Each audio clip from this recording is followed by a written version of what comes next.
ආයිබෝවන් පුතේ මෙවර සාමාන්‍ය පෙළ නැටුම් විෂය හැදෑරූ දුවල පුතාලා මේ වෙනකොටත් දන්නවා ඕගොල්ලොන්ගේ ප්‍රැක්ටිකල් විභාගයේ දින නියම වෙලා තියෙන්නේ කියලා. මැයි මාසයේ. ඔයාගේ ඒක හදාගන්න ඕන නම් ප්‍රැක්ටිකල් විභාගයේ හරියට ඒ ලකුණු 40 ගන්න වැඩ කරන්න ඕන. පුතේ 6 වසරේ ඉඳන් 11 වසර වෙනකන් තිබ්බ සියලුම නැටුම් ප්‍රායෝගික කොටස් වලින් තමයි මේ ප්‍රැක්ටිකල් පේපර් එක හැදෙන්නේ. ඔගොල්ලෝ නැටුම් වලට ලිව්ව පේපර් එකටම සමාන ආකෘතියක් තියෙන පේපරයක් තමයි මේ ප්‍රැක්ටිකල් පේපර් එක කියලා කියන්නේ.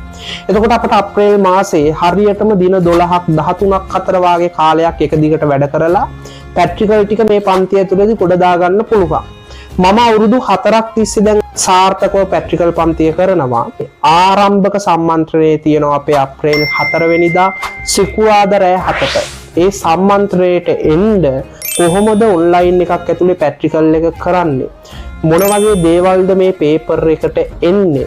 කොහොමද මේ පන්තියට සම්බන්ධ වෙන්නේ කියන කාරණා සේරම ඕගොල්ලොත් එක්ක එදින මම සාකච්ඡා කරන්න සූදානමින් ඉන්නවා. එහෙනම් අපි අප්‍රේල් 4 සිකුරාදා රෑ 7ට හම්බ වෙමු. හිත වෙත ඇතුල් වුණු ඔබ ගැන පහන් කරු කියයි තොරතුරු